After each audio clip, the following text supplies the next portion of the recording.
All right, so just a couple more different types of problems that you might encounter being asked to solve. So up next, I've got 4. So I think this is 8.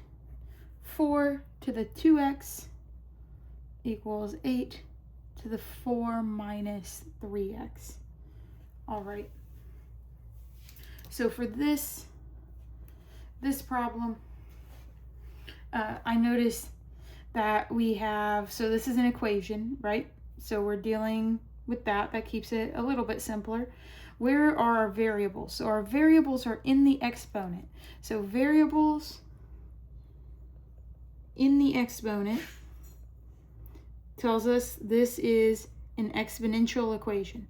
Now, if you think back to when we were dealing with exponential equations, we had type 1 and type 2 exponential equations. I believe I have a video for each of those, so you can go back and look over that. We ask ourselves, can we find common bases? And in this case, between 4 and 8, we can, right? So 4 we can rewrite as 2 squared, and 8 we can rewrite as 2 cubed. We can find that common base of a 2. So I'm going to write 2 squared instead of 4. We still have that 2x up here. I'm going to rewrite 8 as 2 cubed. We still have that 4 minus 3x. And once we have those common bases, we can get rid of them. So we're going to have 2 times 2x. Got to remember to multiply our exponents equals 3 times 4 minus 3x. We have to be careful when we're multiplying. We need to remember to distribute that 3. So this will be 4x equals 12 minus 9x. I'll add 9 to both sides, or 9x to both sides. 13x equals 12. Divide both sides by 13, and we'll get x equals 12 over 13. Not exactly a pretty answer, but it's what we've got. All right, and then our last problem, and I think this is one that people tend to have trouble with. People tend not to like much. So this is number 9. 12 over x squared equals 1 minus 1 over x. All right, so we notice we've got fractions, right? And this time our variable is in the denominator. We have an exponent also, but we'll deal with that when we come to it. So if we have fractions, typically our best first move is going to be to clear them. So if we multiply by x, that's not going to be enough to clear this x squared. It'll get rid of this, but not this. So we need to multiply by x squared. So our LCD is x squared. And we can think back when we solved these rationals, our restrictions were anything that made our denominator equal to 0. So in this case, the only thing that's going to make x squared or x 0 is going to be if x equals 0. So we know that we cannot have that. X cannot be equal to 0. All right, so I'm going to start by multiplying everything by x squared. X squared times 12 over x squared equals x squared times 1 minus x squared, don't really need that parenthesis, x squared times 1 over x. Okay, now let's see what cancels. Over here, our x squareds go. Nothing is going to cancel here, right? This is just x squared times 1. And then here we have x squared times 1 over x. So we're going to, this x squared is like x times x. So only one of those two x's goes. So what we'll be left with is 12 equals x squared times 1, that's x squared, minus x times 1, so minus 1x. All right, so now once I clear those fractions, I want to reevaluate what I'm dealing with. Sometimes with these rationals, that's what we call it when we have that variable in the denominator. Sometimes with these rationals, once you clear those fractions, you're going to be left with something linear. Sometimes you're going to be left with something quadratic. In theory, you could be left with all kinds of different equations. In this case, we're left with something quadratic, right? We have that x squared And so in order to solve this, we're going to need to get everything to one side of the equation and then use the quadratic formula, factoring something like that. We'll see what ends up working out.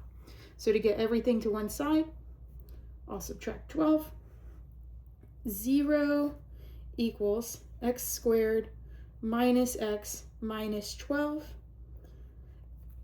This has a leading coefficient of 1, so I'm going to be able to factor it if I can find something that multiplies two numbers that multiply to negative 12 and add to that middle number, add to negative 1. And I think negative 4 and 3 satisfy that, so we'll do x minus 4, x plus 3, set each of those equal to 0. And so we get x equals 4 and x equals negative 3. Before we say these are our answers, we want to think back, say, oh, we started with a rational.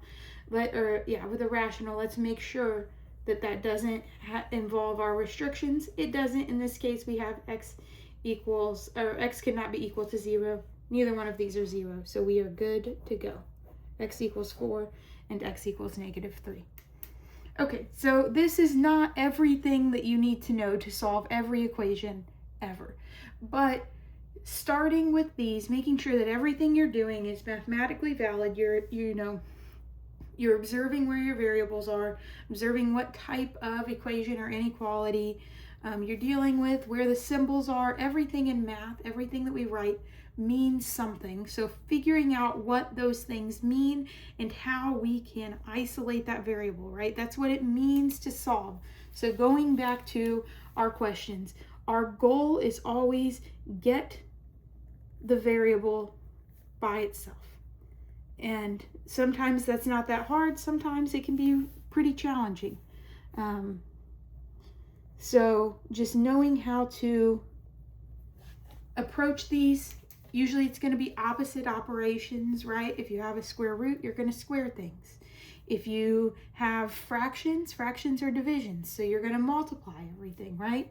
Whatever you're doing.